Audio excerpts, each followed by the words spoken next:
Hola, ¿qué tal? Bueno, buenas tardes a todos. Les doy la bienvenida a nuestra primera masterclass del año. Iniciamos el ciclo de masterclass. Espero que hayan todos empezado bien el año, que tengan un feliz 2023. Y les agradezco por seguirnos siempre y por participar de esta primera masterclass.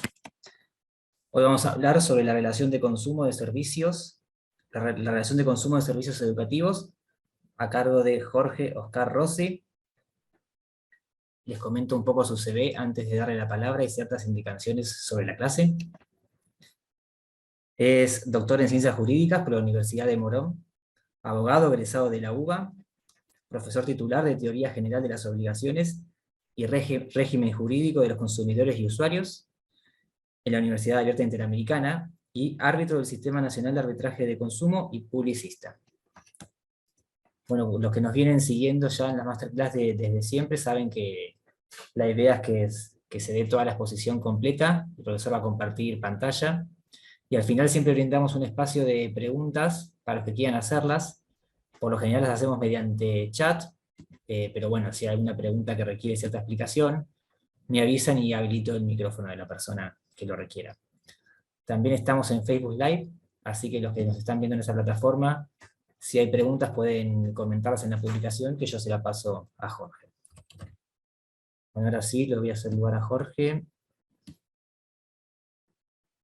Hola Jorge, ya podés habilitar el micrófono, me parece. Hola, ¿qué tal? Buenas tardes a todos, espero que se me escuche bien. Sí, perfecto, se escucha. ¿Cómo estás? Bárbaro, todo bien por suerte, con el calor que estaba mostrando, que estaba mencionando un colega en el chat, que es algo que nos une a los argentinos en este momento, me parece, de norte a sur. Sí, así es. Yo estoy acá bajo el aire porque si no, imposible. Por suerte, con luz. Por suerte, sí, no quería hablar de eso, no quería mencionar ese tema. No lo mencionemos mejor. Bueno, Jorge, cuando quieras compartir pantalla, fíjate si podés, así probamos.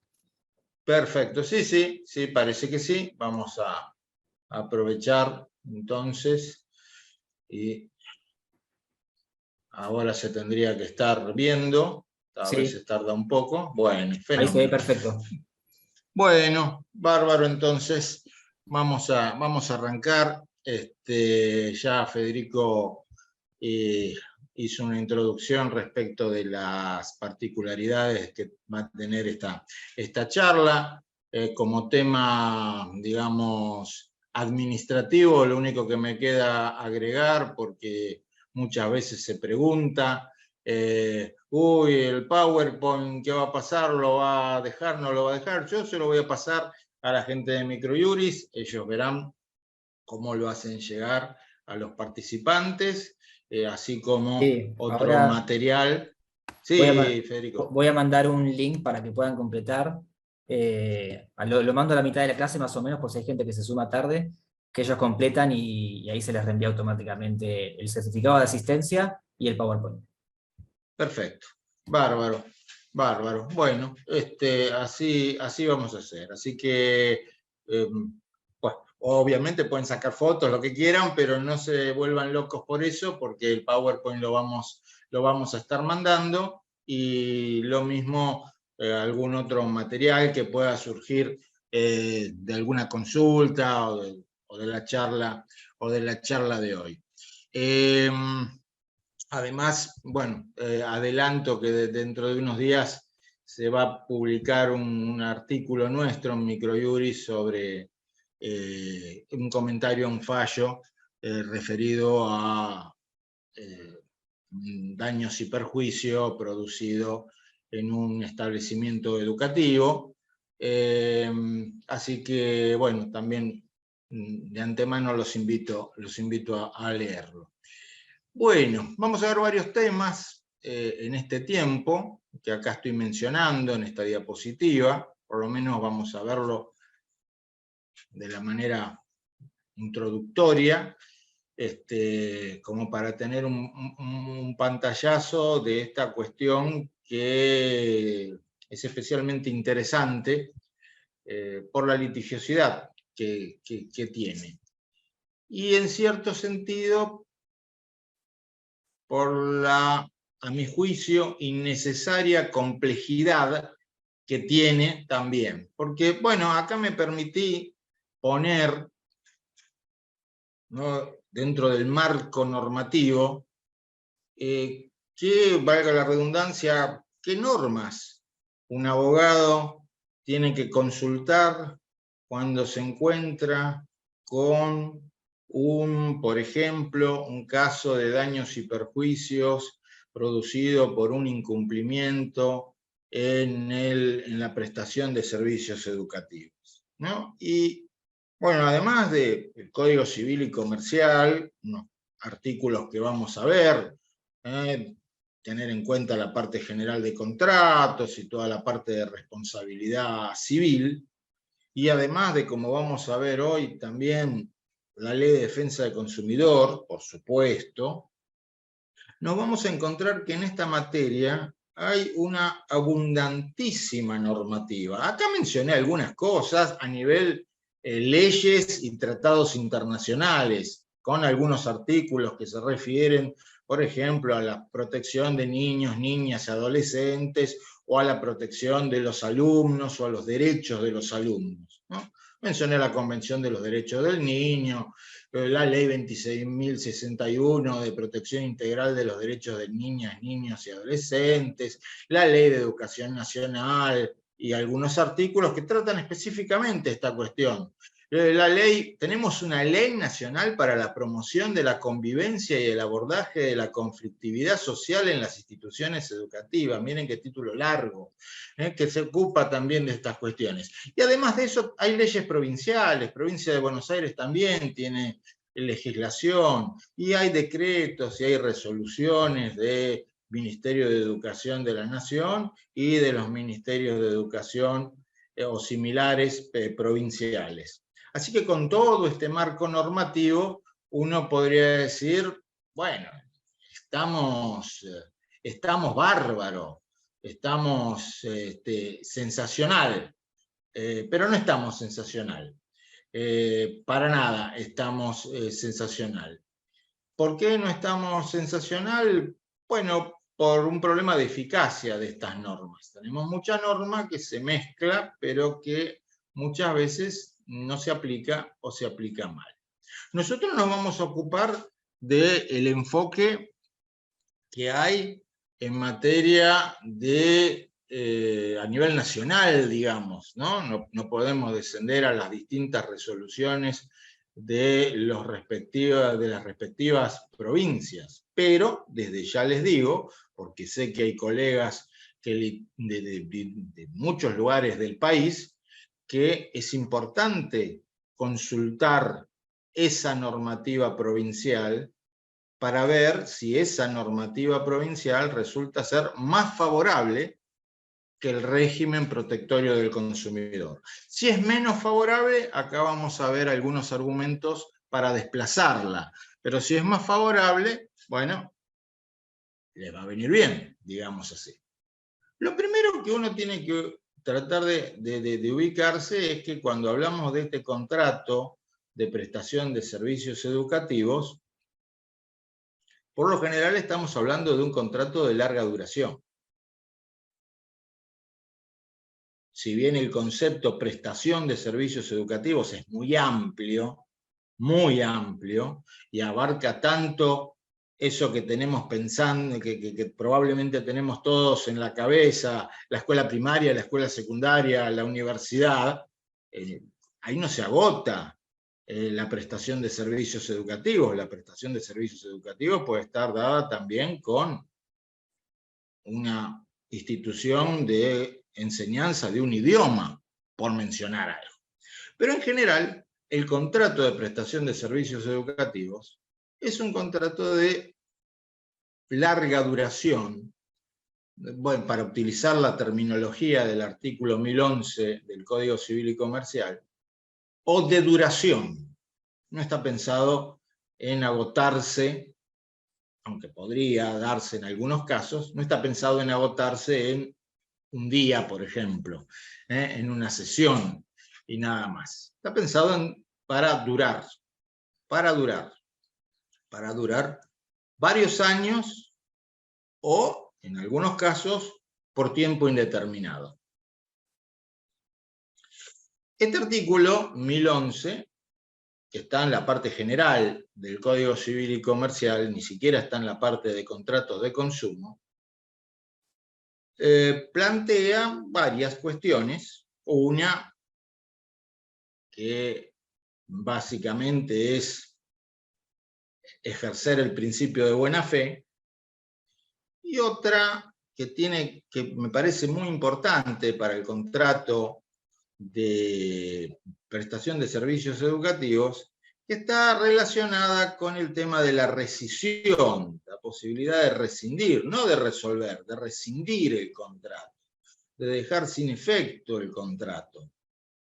Y acá, tal vez no con la mejor redacción del universo, se plantea que la rescisión de ese contrato no puede ser una rescisión de carácter abusiva. No es una novedad de esto. No es que porque apareció el Código Civil y Comercial se introdujo esta cuestión. Antes del Código Civil y Comercial ya había abundante jurisprudencia en materia de que, por ejemplo, la rescisión unilateral de un contrato, por ejemplo el de contratos educativos, no debía realizarse de manera intempestiva, de manera que termine perjudicando a la parte rescindida, no a la rescindente. Pero lo menciono como una norma específica a tener en cuenta de manera introductoria y sin meternos todavía en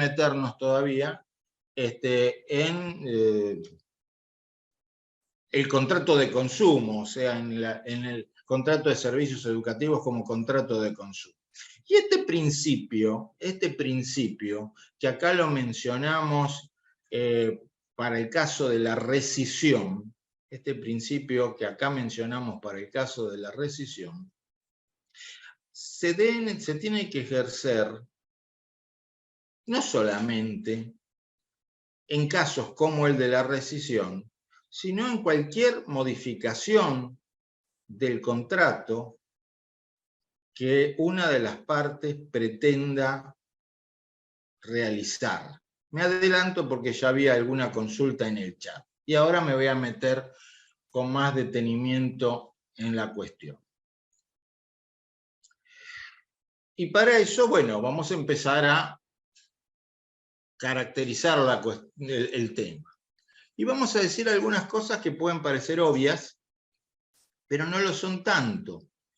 ¿Por qué? Porque muchas veces cuando uno piensa en contratos de consumo, defensa de consumidor, no se imagina a la educación dentro de eso.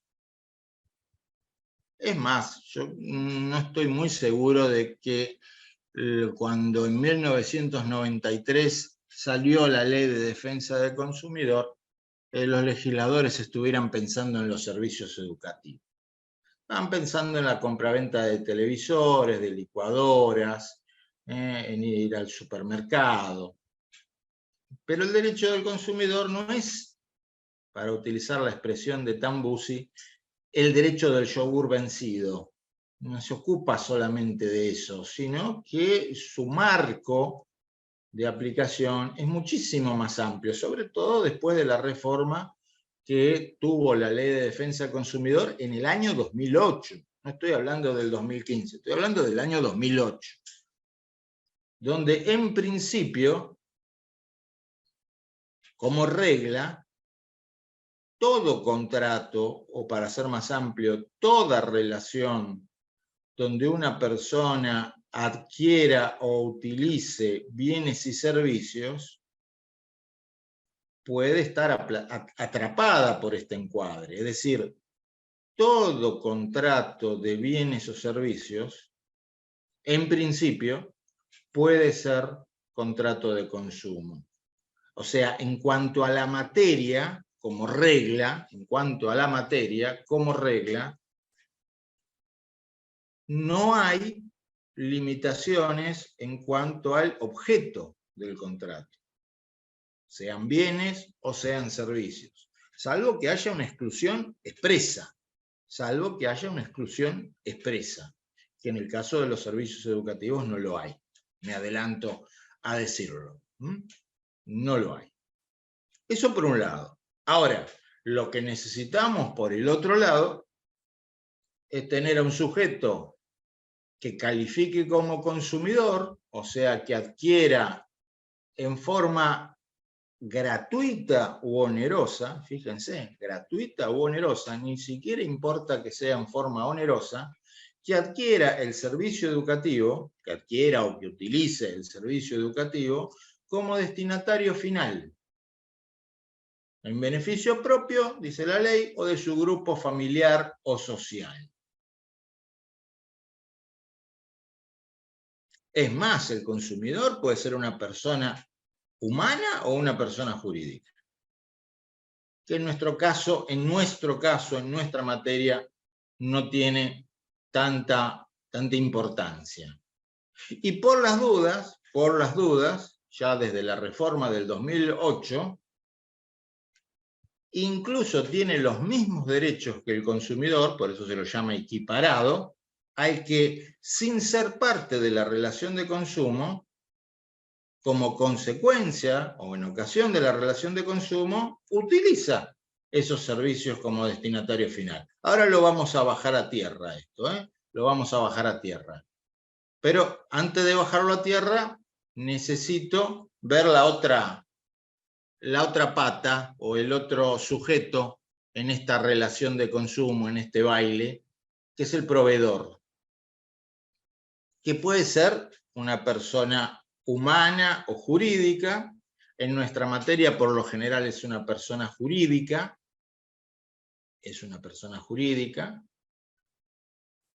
Fíjense ustedes, y esto lo vamos a ver si tenemos tiempo en los últimos minutos, puede ser una persona de naturaleza pública o privada. De naturaleza pública puede ser el proveedor. Lo vamos a ver. Eso también. Y lo que importa,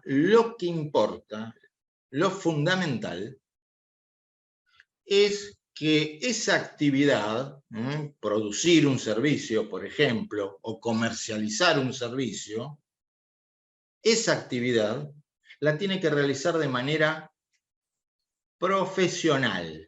Y profesional, viene entendiendo la jurisprudencia y la doctrina de manera pacífica desde 1993 hasta ahora, significa que sea un especialista, un experto, un idóneo en esa actividad. Cosa que, tratándose de una persona jurídica, se presume por su objeto.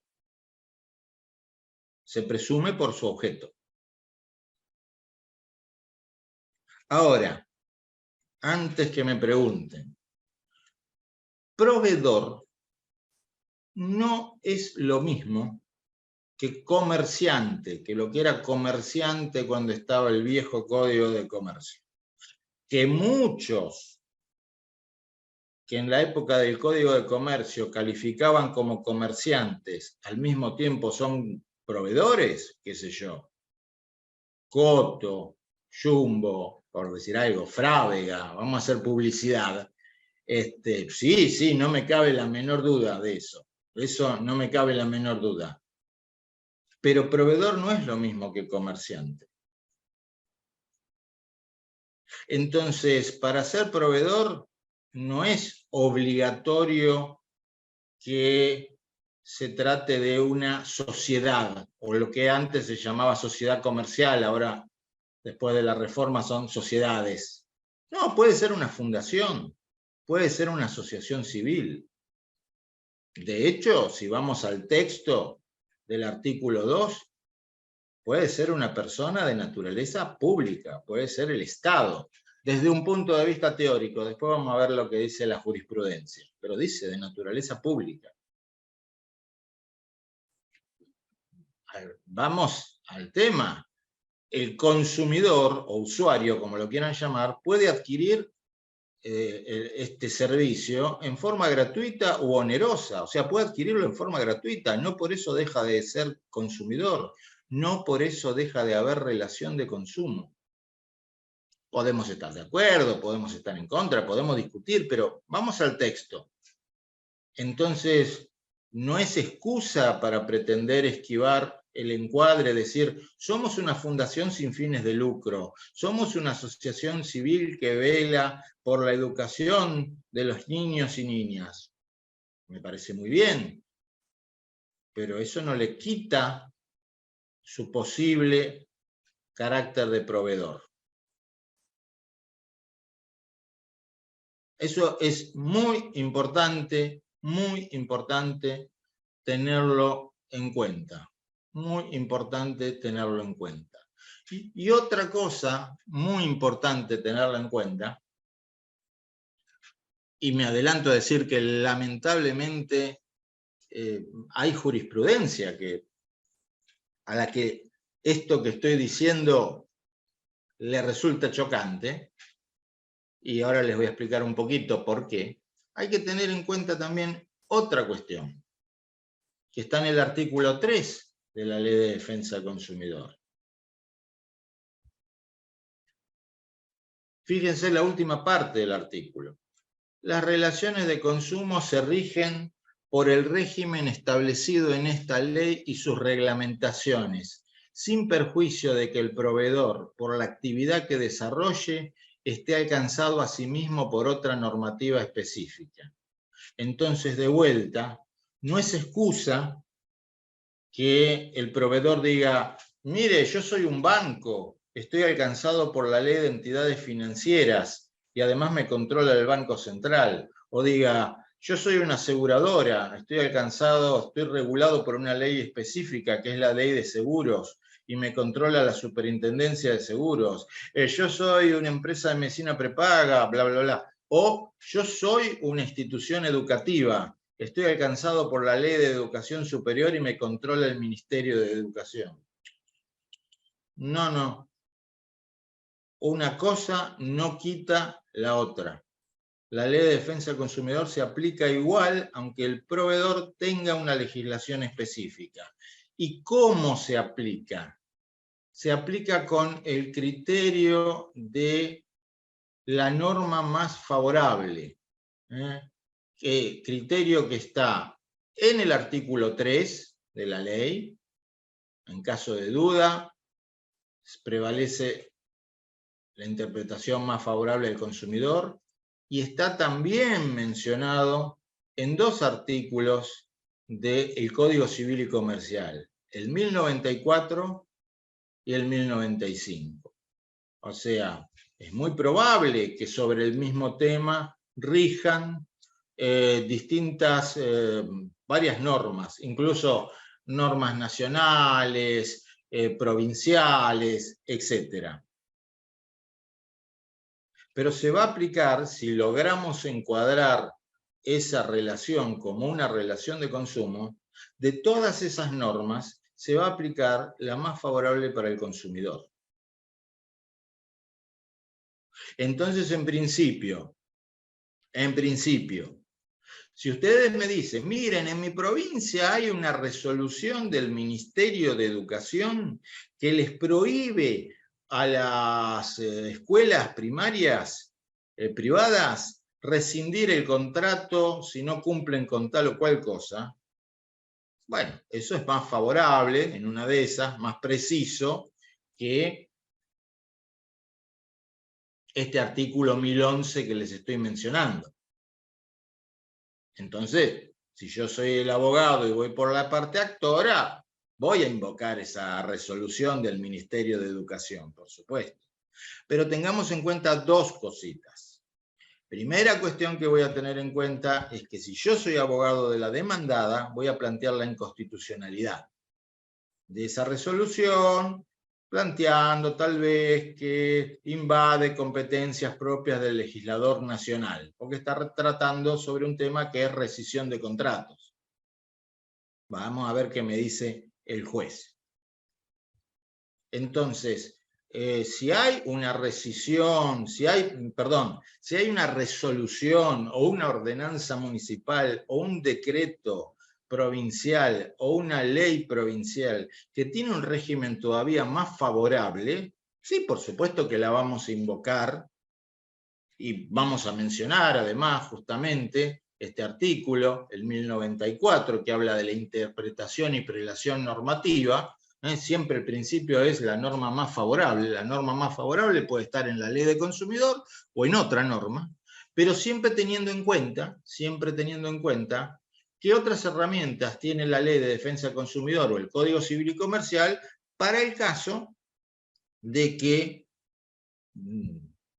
determinado juez plantee que esa norma provincial, supónganse, es inconstitucional por invadir esferas propias del legislador nacional. O sea, es una cuestión de estrategia que uno tiene que tener en cuenta para los distintos casos que se le puedan plantear. Entonces, y por el momento estoy hablando de educación privada, por el momento estoy hablando de educación privada, aunque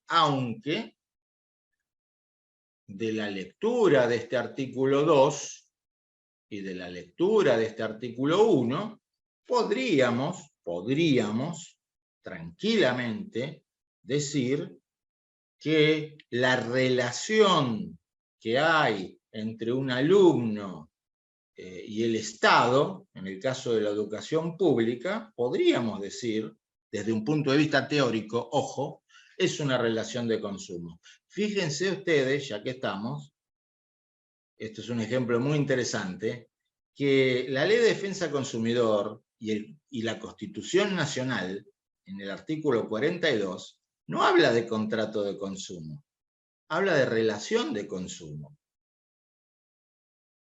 Entonces no es necesario que haya contrato, porque podría venir alguien que me dijera, bueno, mire, entre el Estado y los educandos y los alumnos, escuela pública o universidad pública, lo que ustedes quieran, no hay una relación contractual.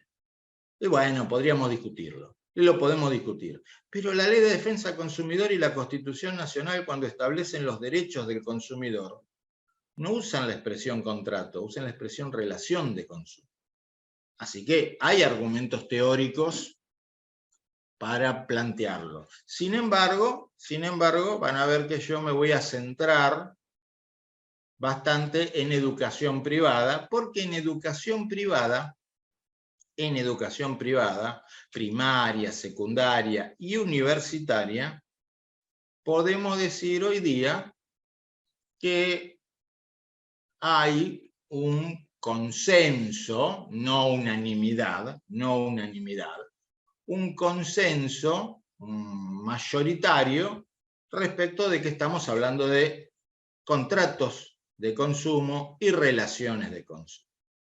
Si se trata, supónganse, de alumnos menores de edad, bueno, ese contrato se hace con los padres y ahí podemos discutir si los padres actúan en ese caso como representantes legales del menor. Ustedes me dirán, sí, por supuesto que actúan como representantes legales. Sí, actúan como representantes legales o están realizando un contrato con estipulaciones a favor de un tercero. Hay una discusión conceptual al respecto, ¿no? Si ese contrato que los padres realizan para que su hijo concurra a una escuela privada, primaria o secundaria, dado que son menores de edad, si ese contrato es un contrato en el cual los padres actúan como representantes legales, o sea, están actuando a nombre y en interés del hijo, o si es un contrato con estipulaciones a favor de un tercero, que sería el hijo. Ustedes dicen, bueno, pues es una discusión medio tonta, digamos así, ¿cuál sería la importancia? Y la importancia, por ejemplo, sería que si lo entendemos como un contrato con estipulaciones a favor de un tercero, el tercero es el hijo menor, los padres son parte del contrato y tienen un interés propio. Y podrían entonces, en determinados casos, ante determinados incumplimientos, considerarse damnificados directos. Esto es importante, por ejemplo, en materia de daño moral, porque acuerden, o daño extrapatrimonial, como se dice ahora, como dice ahora el Código Civil y Comercial. ¿Por qué? Porque acuérdense que aún ahora, por el artículo 1741 del Código Civil y Comercial, el daño extrapatrimonial, en principio, solo lo puede reclamar el damnificado directo, salvo muerte del damnificado directo o gran discapacidad del damnificado directo. Recién en ese caso pueden, por ejemplo, los padres reclamar su daño moral, o sea, daño moral a título personal.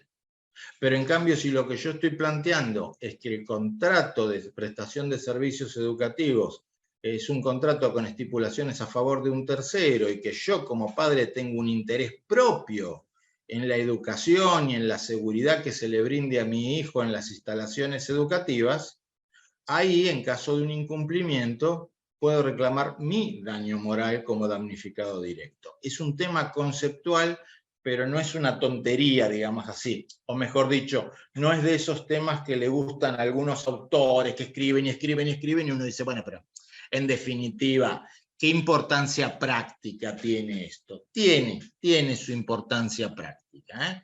Tiene su importancia práctica. Entonces, si mi contrato, o mejor dicho, si la prestación de servicios educativos está encuadrada como contrato de consumo, yo voy a aplicar, por supuesto, el Código Civil y Comercial para los casos de incumplimientos y de daños que puedan sufrir los alumnos, y en ese sentido el Código Civil y Comercial tiene una norma específica que, digamos, hay que decir al revés, una norma específica que no se aplica a los establecimientos de educación superior o universitaria, pero que sí se aplica a los establecimientos, por ejemplo, pero no solamente, por ejemplo, a los establecimientos primarios, secundarios, preescolares, a los llamados establecimientos de educación especial. Pero eso sí, este artículo 1767 se aplica siempre y cuando estemos hablando de alumnos menores, Ahora, que se aplique este artículo no va a significar que no se aplique otras normas del sistema protectorio de defensa del consumidor. Por ejemplo, ¿cuáles? Y, por ejemplo, la posibilidad de litigar con el beneficio de justicia gratuita. Por ejemplo, la posibilidad en determinados casos de reclamar, además de la indemnización, la aplicación del denominado daño punitivo o multa civil, que está en el artículo 52 bis de la Ley de Defensa del Consumidor y que ahora ha tenido una modificación muy importante a fines del año pasado. Se han aumentado muchísimo los montos de la multa, se han aumentado hasta 2.100 canastas básicas total para el hogar, lo que traducido a pesos hoy día es 361 millones de pesos. O sea, el máximo del daño punitivo a marzo, ahora dentro de unos días va a aumentar otra vez, es 361 millones de pesos. Que los jueces lo apliquen, no lo apliquen, ya es otro tema. Por ahí Miguel Medina decía, no creo que sea tan tonta la estipulación a favor de un tercero. No, para nada lo es. Lo comenté diciendo que tiene muchas posibilidades, que no es de esas discusiones sobre el sexo de los ángeles. Y él menciona un caso de las ART, sí, por supuesto que es importante para muchas cuestiones. Por eso hay que tenerlo en cuenta, tenerlo presente. No quedarse con que los padres actúan como representantes legales del hijo. Y nada más. Y en algunas provincias, por ejemplo en la provincia de Buenos Aires, donde está vigente la ley 13.133, encuadrar esto en la ley de defensa del consumidor va a tener, entre otros posibles o potenciales beneficios, el que, por aplicación de uno de los artículos de la ley, creo que es el 29, si la sentencia de primera instancia es favorable para el consumidor, el demandado, para poder apelar, tiene que depositar judicialmente el capital más los intereses. O sea, tiene que depositar la condena, la sentencia de condena. Si no, no puede apelar. Ahora, tengamos muy en cuenta que el Código Civil y Comercial dejó afuera de su regulación en materia de responsabilidad civil al Estado. La responsabilidad del Estado, nacional, provincial, municipal, no se rige por el Código Civil y Comercial. Los artículos 1764 y siguientes establecen que las disposiciones del capítulo referido a la responsabilidad civil no se aplican a la responsabilidad del Estado, de manera directa ni subsidiaria. No se aplica. Entonces, este artículo, 1767, que habla de responsabilidad de establecimientos educativos, en realidad tendría que decir responsabilidad de establecimientos educativos privados, porque se aplica a los establecimientos educativos privados. Y a los establecimientos educativos públicos, ¿qué hacemos? Bueno, para aquellos que son nacionales, que no son muchos, a nivel primario y secundario son muy pocos, tenemos una ley, que es la ley 26.944, la ley de responsabilidad civil del Estado, y después hay que ver si en la respectiva provincia se adhirió a esta ley, algunas provincias adhirieron, o si dictó su propia ley de responsabilidad. Ciudad Autónoma de Buenos Aires dictó su propia ley, la ley 6325, escuelas públicas dependientes del gobierno de la Ciudad de Buenos Aires, aplicaríamos esta ley. Provincia de Buenos Aires no tiene ley todavía. No tiene ley todavía. ¿Y qué hacemos? Y en los casos que salieron, pocos casos, los jueces terminaron aplicando por analogía el Código Civil y Comercial, porque el juez tiene que resolver. Algunos aplicaron este artículo, el 1767, por analogía, y otros aplicaron los principios del Código Civil y Comercial, dado que la provincia todavía no tiene ley. Hay un proyecto, y en ese proyecto se regula en un artículo específicamente, o sea, hay un proyecto de ley de responsabilidad civil de la provincia de Buenos Aires. En ese proyecto se regula en uno de sus artículos específicamente la responsabilidad de los establecimientos educativos provinciales. Pero es un proyecto, no sabemos si saldrá en un año electoral y con otras prioridades. Entonces, tratándose de establecimientos privados, resumiendo o recapitulando, podríamos decir que hoy día cada vez hay menos resistencias a entender, a interpretar desde la jurisprudencia que la relación entre el alumno y el establecimiento educativo es una relación de consumo. Y esto que decimos para escuelas primarias o secundarias, ¿con subsidio o sin subsidio del Estado? Claro, confesionales o no confesionales, es decir, laicas o no laicas.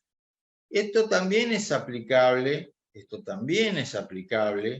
a otros establecimientos. Y si bien cuando nos detuvimos en el artículo 1767 hablamos de alumnos menores de edad, y cuando hablamos de todo este tema del contrato con estipulaciones a favor de un tercero, también hablamos de alumnos menores de edad, no nos quedemos en eso. Si alguno de ustedes va a estudiar a alguna de estas escuelas de idiomas, por mencionar alguna, tiene un contrato de prestación de servicios educativos. En este caso no vamos a hablar de contrato con estipulaciones a favor de un tercero, porque somos mayores de edad, así que somos nosotros los que estamos haciendo el contrato, y va a haber relación de consumo. Y va a haber un contrato donde se le va a aplicar la Ley de Defensa del Consumidor, que es una ley de orden público, que en realidad los jueces tienen que aplicar de oficio. Es decir, aunque la parte no lo pida, los jueces tendrían que encuadrar, algunos lo hacen, otros no, esta relación dentro de la normativa de defensa del consumidor.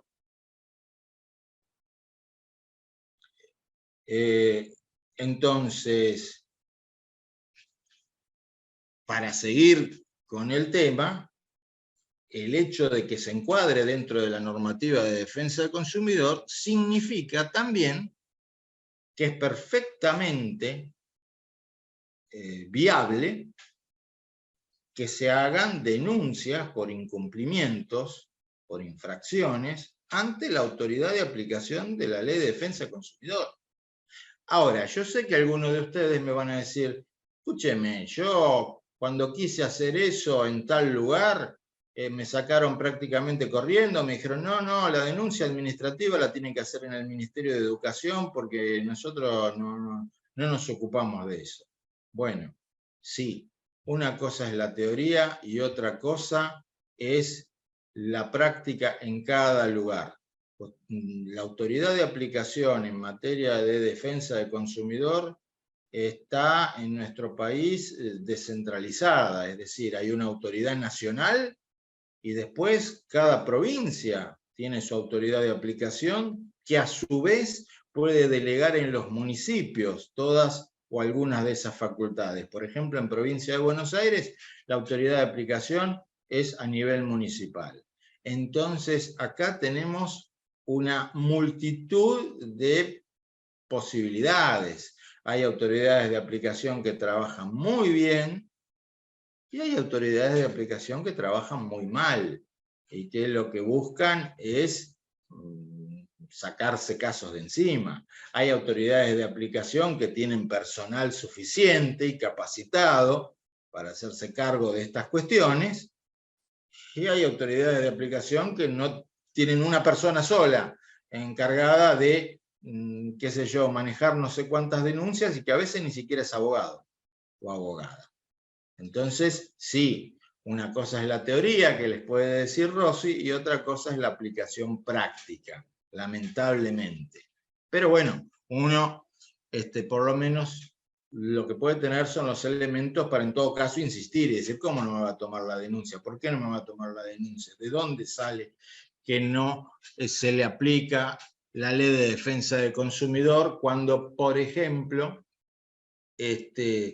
está pretendiendo modificar unilateralmente la cuota de la cuota de la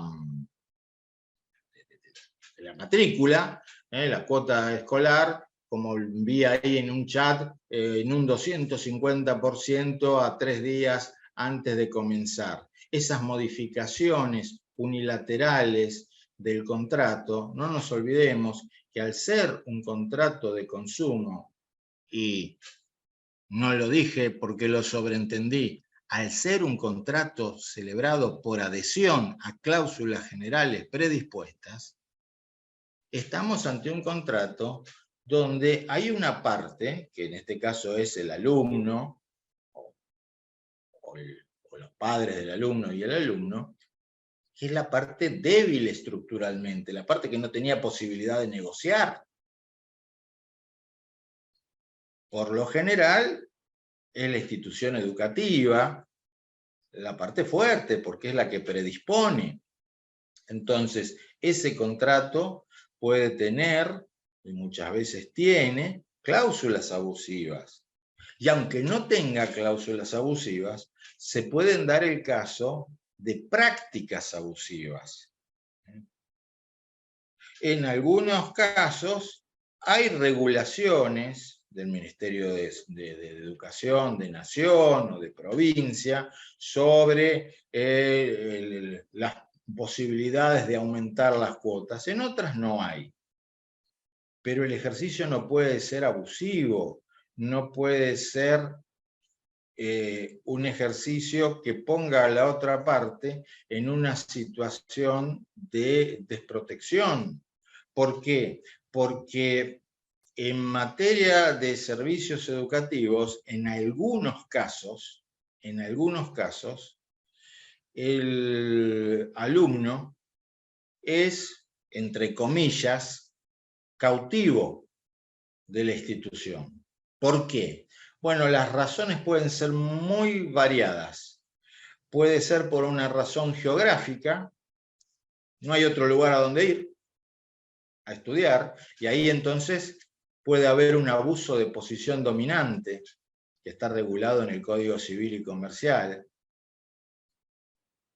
O puede ser, no por razones geográficas, sino puede ser por un tema de equivalencias. Me pasa mucho en las universidades privadas, que un alumno que ya cursó 15 materias en una universidad privada, de pronto se encuentra que si quiere cambiarse a otra universidad, de las 15 materias le reconocen 3. Y de esa manera queda como una suerte de rehén de la institución con la que está contratando. Bueno, son cuestiones que uno tiene que plantear y recalcar, la situación de disparidad, la situación de notable disparidad en la que se encuentran las partes de la relación de consumo. Justamente, defensa del consumidor es una disciplina que trata de regular una serie de conflictos que se producen entre partes que están en desigualdad de condiciones. Porque básicamente porque una parte no pudo, ni supo, ni tuvo tiempo para negociar algo. Hay una parte que es la que conoce y otra parte que no conoce de ese negocio. Y que además de eso, por otras razones, tiene muy disminuida su libertad de contratar. ¿Por qué? Bueno, porque no hay otras escuelas, porque no hay otras escuelas de esa orientación, porque a esta altura de la carrera cambiar sería terriblemente perjudicial, implicaría un retraso notabilísimo. Entonces todo eso puede dar lugar a un aprovechamiento, ¿no? Todo eso puede dar lugar a un aprovechamiento por parte de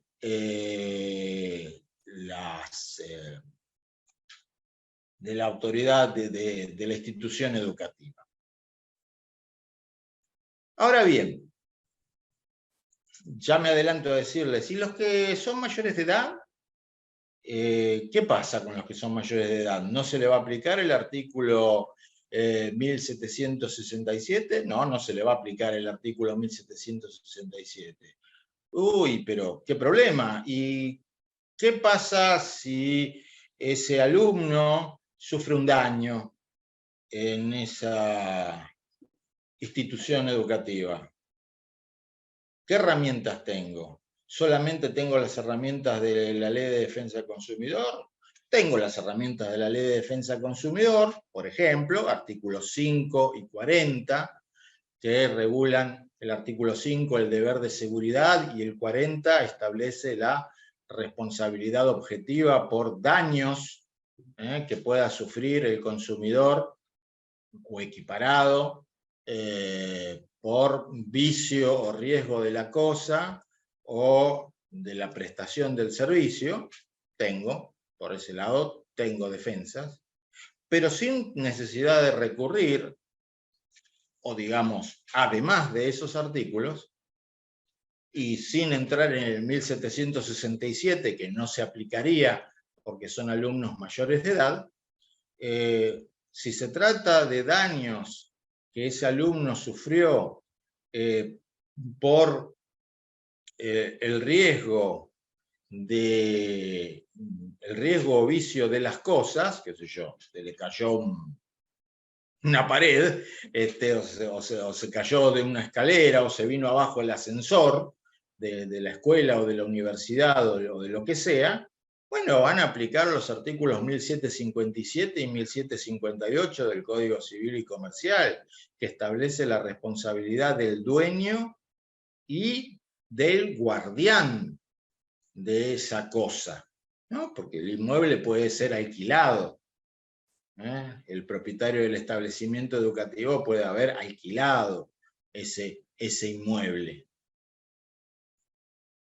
Y también esos artículos 1757 y 1758 regulan la responsabilidad objetiva del dueño y del guardián, en este caso que voy a decir ahora, no del dueño y del guardián, del que realiza o se beneficia con la realización de actividades que sean peligrosas o riesgosas por las circunstancias, por su naturaleza o por las circunstancias. Artículos 1757 y 1758 son herramientas muy importantes, son los sucesores, entre comillas, del 1113 del viejo código. Pero la gran diferencia con el 1113 es que el 1757 y el 1758 se aplican a lo que antes llamábamos casos contractuales o extracontractuales. No importa porque el régimen está unificado. Y cuando planteábamos de la interpretación más favorable, cuál es la norma más favorable que hay que aplicar, aunque suene raro, ustedes tienen que analizar, por ejemplo, en este caso que a mí ha venido, el artículo 40 de la Ley de Defensa del Consumidor es más favorable que los artículos 1757 o 1758, o se da al revés. Me resulta más cómodo, entre comillas, encuadrarlo en esos dos artículos. Bueno, si resulta más, entre comillas, cómodo encuadrarlo en esos dos artículos, lo vamos a encuadrar, y no por eso deja de haber relación de consumo, sino que aplicamos la norma más favorable. La norma que tiene una interpretación más favorable para el consumidor. Y algunos dirán, bueno, pero el problema mío no tiene que ver con con que se le cayó una pared en la cabeza o algo por el estilo, sino que un profesor golpeó a este alumno mayor de edad, o que hubo un caso de otro tipo de lesiones producida por un profesor a un alumno, o un bedel, o un preceptor, o lo que quieran llamar. Bueno, ahí, aunque no vamos a aplicar este artículo 1767, podemos aplicar el 40,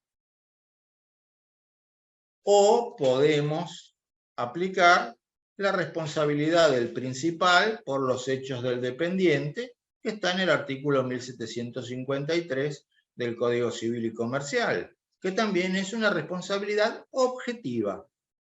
Es una responsabilidad objetiva. Son todos casos de responsabilidad objetiva.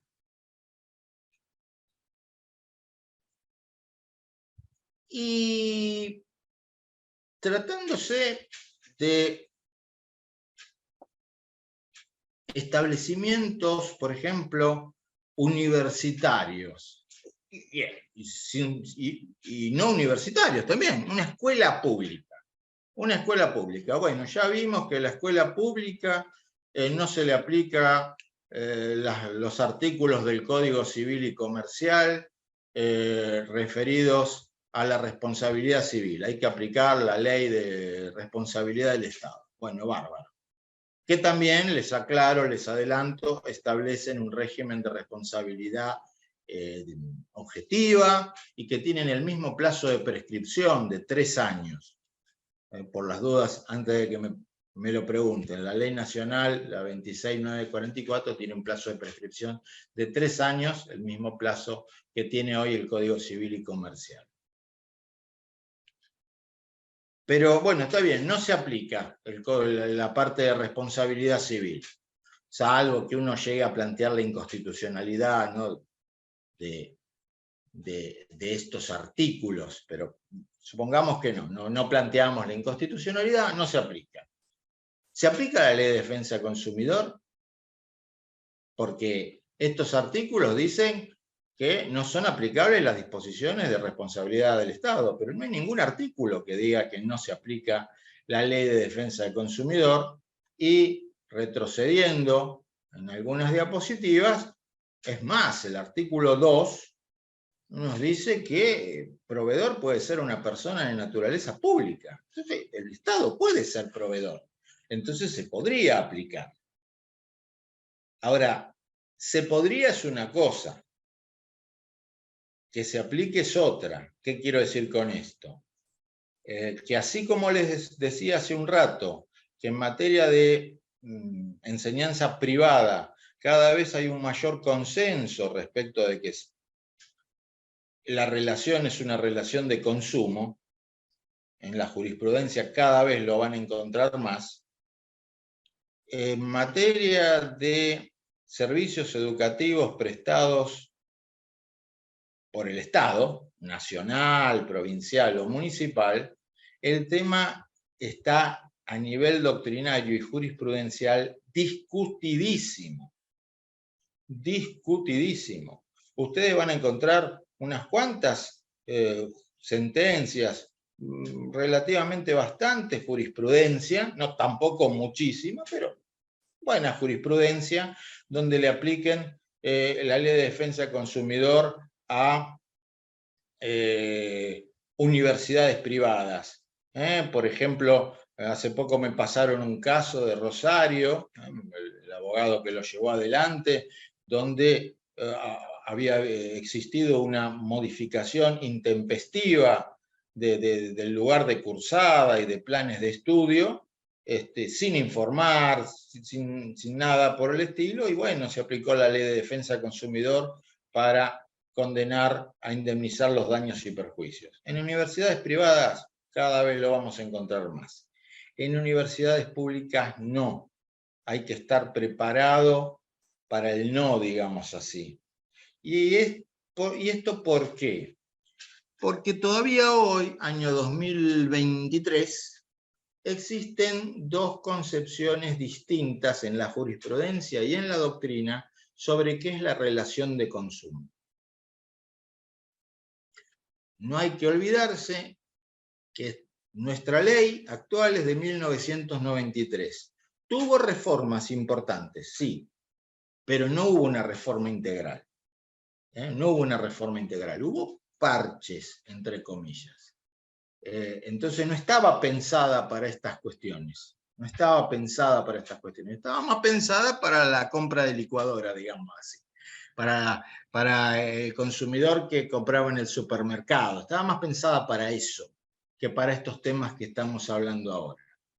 Entonces, una parte, no vamos a decir mucha, una parte de la doctrina y una parte de la jurisprudencia, y si yo soy abogado de la demandada, por ejemplo, voy a plantear que cuando hablamos de relación de consumo, estamos hablando de una relación de carácter comercial o una relación de mercado. Una relación de mercado. Y van a ver que esto tiene importancia. En cambio, otra parte de la biblioteca, una parte de los jueces y de los abogados que se dedican al derecho de consumo, van a decir, no, la relación de consumo es un concepto mucho más amplio. Es una relación desequilibrada en lo cognoscitivo, en lo económico, en lo volitivo, en todo eso junto. Es una relación de carácter estructural. Vivimos en una sociedad de consumo, donde se producen bienes y servicios en serie, la gente muchas veces tiene muy poca libertad de elección, muy poca información, muy pocas o ninguna posibilidad de negociar, y todo eso hace que hasta podamos llegar a plantearnos si realmente está haciendo un contrato. Entonces, siempre que se dé esa situación, se da esta relación de consumo. Por eso, por ejemplo, la adquisición de bienes o servicios puede ser gratuita o onerosa, puede ser gratuita. No importa que sea una relación de mercado o no lo sea. ¿Por qué toda esta discusión? ¿Qué importancia práctica tiene? Bueno, acá, para ilustrar, muestro uno de tantos casos, pero es un caso interesante donde estas dos concepciones se pusieron así, se contrastaron. Este es un caso que ya tiene unos años de una asociación de consumidores, inicia una acción colectiva contra la Universidad Nacional de La Plata. ¿Y por qué? Porque en los posgrados, en ese momento, había, digamos así, dos precios. Un precio para argentinos y un precio para extranjeros, para estudiantes extranjeros. Entonces se planteó que se violaba el artículo 8 bis de la Ley de Defensa del Consumidor, etc. Pero claro, para poder hacer ese planteo, hay que encuadrar este contrato, de los que estaban haciendo esos posgrados, hay que encuadrarlo como contrato de consumo. Tenemos que plantear que hay o por lo menos plantear que hay una relación de consumo para poder aplicar la Ley de Defensa del Consumidor. Y además para que esa asociación civil tenga legitimación. Porque si no son consumidores, no va a tener legitimación. Bueno, primera instancia le dan la razón. Si a ustedes les interesa, les puedo pasar el fallo de primera instancia y el fallo de cámara. Son bastante largos. Acá simplemente puse una partecita. El juez de primera instancia dice: los principios generales de los derechos del consumidor se extienden más allá de las relaciones de índole comercial y abarcan incluso aquellos supuestos, como el presente, en los que se trata de proteger los intereses económicos de la parte más débil de una relación jurídica en la provisión de un servicio. Entonces lo que está diciendo es: señores, a mí no me importa que sea universidad pública, Porque la relación de consumo no es necesariamente una relación comercial. No importa si la calificamos como comercial o no la calificamos como comercial. Así que estos alumnos son consumidores y por lo tanto esta asociación tiene legitimación. La Cámara dijo exactamente lo contrario. El artículo 42 se aplica a las relaciones de mercado. Acá el Estado está cumpliendo con sus funciones esenciales, la educación, y por lo tanto no se aplica el Estatuto del Consumidor. Lo último que menciono, porque ya me están diciendo la hora referí, es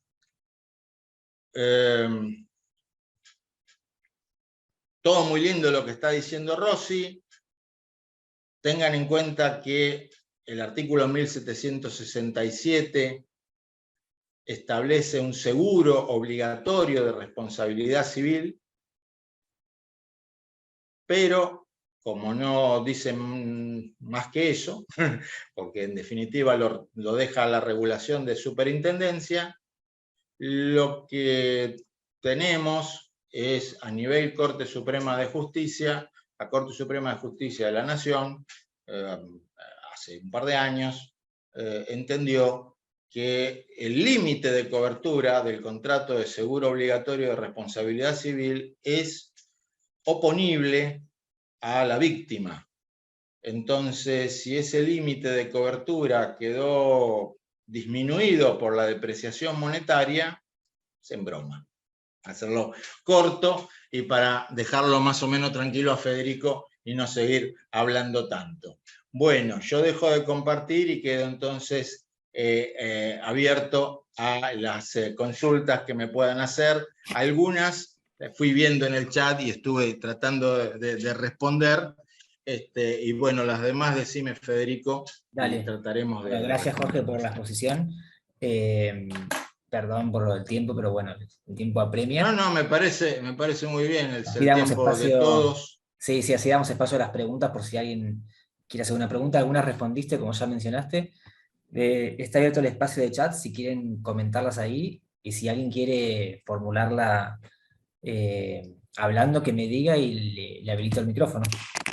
Los que estamos, Por ahí, ya que está, puedo ir contestando algunas. Dale, Carlos dice si pude leer el proyecto presentado en el Senado. Sí, lo pude leer. Voy a mandarme un poco la parte.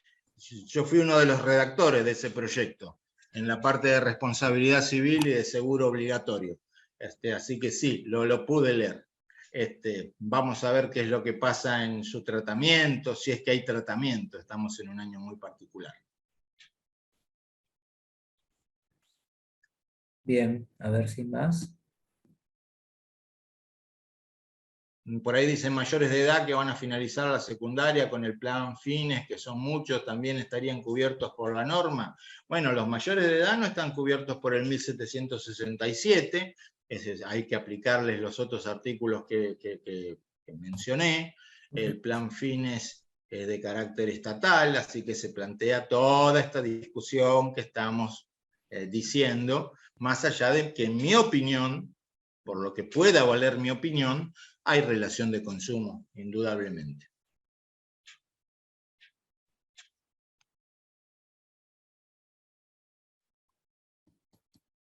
Acá hay una relacionada al MAT, ¿la llegaste a leer? No la leí. Dice que sucede con la ley de consumidor y la devolución de medicamentos, donde una norma de la ANMAT dice que los medicamentos no se devuelven por no poder asegurarse la cadena de seguridad del mismo. Bueno, sin perjuicio de que no es la temática que nos convoca, lo que se puede hacer en un caso como esos es un análisis de la razonabilidad de la norma. Es decir, porque no sé si se refiere probablemente a el ejercicio del derecho de retracto de los 10 días de retracto en el caso de compras online. No, el derecho de retracto está regulado además de por las disposiciones de ANMAT, por el Código Civil y Comercial. Yo lo que plantearía en ese caso es la razonabilidad de la disposición de ANMAT. En algunos medicamentos, por ejemplo, la cadena de frío es fundamental, y por lo tanto es importante esta cuestión, en otros no. Pero si me está hablando de el ejercicio del derecho del retracto, entiendo que esa disposición de ANMAT es inaplicable porque el derecho de retracto tiene otra finalidad, y es la de evitar las compras irreflexivas. Es un tipo de venta a riesgo del vendedor, porque el consumidor puede retractar y devolver la cosa en las mismas condiciones, por supuesto, en las mismas condiciones, sin dar ninguna explicación.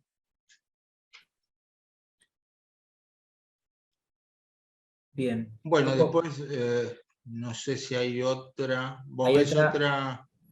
hay una más general que es cómo se aplican los límites al seguro. Respecto de la aplicación de límites al seguro, ¿se aplica? Bueno, me parece que la contesté, no sé si es estrictamente, si estamos hablando del seguro obligatorio de responsabilidad civil. A ver, la respuesta la podemos dividir en dos categorías. ¿Qué puedo decir como doctrinario, entre comillas, y qué puedo decir desde la jurisprudencia? Desde la jurisprudencia, esto que acabo de decir, con lo que terminé, nos guste o no nos guste, la Corte Suprema tuvo en ese fallo, que si quieren se los puedo pasar, yo lo comenté para el Colegio de Abogados de Morón, una interpretación con la que no estoy de acuerdo, una interpretación muy clásica que dice: la aseguradora solo tiene que responder en el límite pactado en la póliza. Si el límite pactado en la póliza era 200.000 pesos, no responde más allá de los 200.000 pesos. Bueno, pero la póliza fue hecha hace 8 años. Bueno, no responde. Es así. Y la Corte da sus argumentos. Si me lo preguntan sacando lo que dice la Corte, entiendo que estamos en la misma discusión que con el seguro de responsabilidad obligatorio para automotores. Y así como hay muchos fallos ya en materia de seguro de responsabilidad civil obligatorio para automotores que entienden que el límite no es el límite fijado en la póliza, sino el límite que tienen actualmente las pólizas de ese mismo contrato de seguro. O sea, por ejemplo, Banco Provincia Seguros, ¿cuál era el límite que tenía en esa póliza contratada en el 2017 y cuál es el límite que tiene ahora en las pólizas actuales del 2023? Es el límite de ahora, o con más precisión, el límite que haya en la etapa de ejecución de sentencia. Y eso a nivel juzgados de primera instancia y cámara lo van a encontrar. El artículo que voy a publicar para Microjuris trata eso, específicamente, entre otros temas, trata eso. Pero no olvidarse de lo que dice la Corte Suprema, porque las aseguradoras van a ir a la Corte Suprema, obviamente, por estas cosas. Bien, después están pidiendo los fallos, Jorge, después te pido si me los mandás a mí por mail. Sí. Y yo cuando piden el PPT, mando junto. Entre mañana viernes o a más tardar el lunes, yo les paso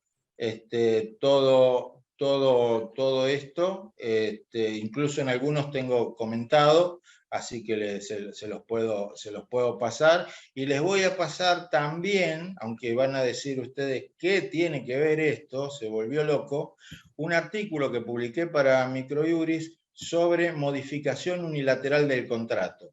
no es contrato de prestación de servicios educativos, tiene que ver con una cadena de gimnasios, por eso van a decir que está loco. Pero es importante porque los argumentos son aplicables, más aplicables todavía, a los servicios educativos. Bien, dale. ¿Leemos una última pregunta? Decime, a Sí. ver si es la única que no sé. Es la última que pusieron, un poco larga.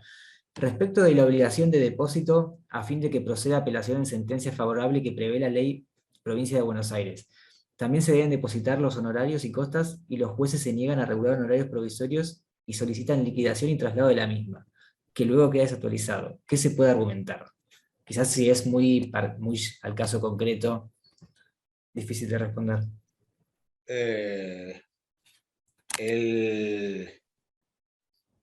Lo que puedo responder es que el juez que hace eso, pero bueno, eso lo decimos acá, está incumpliendo la manda del artículo 42 que habla de que se tienen que realizar procedimientos eficaces. Si no se termina un juicio, porque todo eso termina paralizando la cuestión, o dilatando la cuestión, por un tema de regulación de honorarios, estamos en una situación muy grave. En la práctica, lamentablemente, esta norma es interpretada de muy diversas maneras según el departamento judicial que les toque. Inclusive en algunos el criterio es, si en primera instancia no se invocó la normativa de consumidor, no se puede de oficio después exigir el depósito. En otros tribunales se van a encontrar que el juez apela, que el juez hace lugar a la apelación, llega a Cámara y Cámara de oficio le devuelve la apelación y dice previamente cumpla con el depósito. Estamos en ese sentido en una situación de mucha irregularidad. Lo que hay que plantear es que no se puede dilatar el procedimiento por cuestiones que en todo caso son accesorias y no principales. La finalidad de la norma justamente era darle una herramienta al consumidor para poder terminar antes con el juicio, no para que se dilate el juicio con apelaciones que sean meramente una chicana. Así que bueno, eso es lo máximo que te puedo decir. Muy bien. Bueno, ahora sí, finalizamos. Gracias, Jorge, gracias a todos por participar. Y bueno, muchas gracias por haber sumado a esta masterclass que empezamos el ciclo 2023. Ya tenemos una agenda bastante completa para lo que queda del mes, que ya van a poder ir viendo en nuestras redes. Así que bueno, los que quieran anotarse, estén atentos. Y bueno, Jorge, como siempre, un placer escucharte. Gracias por haber compartido tus conocimientos. Ya te están poniendo en el chat, excelente exposición, agradeciendo, etcétera. Bueno, muchas gracias a ustedes. Y bueno, si me dejás pasar un cortísimo chivo, la semana que viene, el miércoles que viene, vamos a iniciar una diplomatura en Derecho del Consumidor con grupo profesional. Ya te digo, Federico, sé que hay descuentos para los suscriptores a Microjuris, así que bueno, si alguno de los colegas que acá hay son suscriptores, ténganlo en cuenta. Ahí vamos a ver estas y otras cuestiones con mayor extensión, digamos, ¿no? Hicimos lo que pudimos en estos minutos. Muchas gracias a todos y muchas gracias a Microjuris por la invitación. Muy bien, bueno, gracias Jorge, gracias a todos por participar. Hasta la próxima.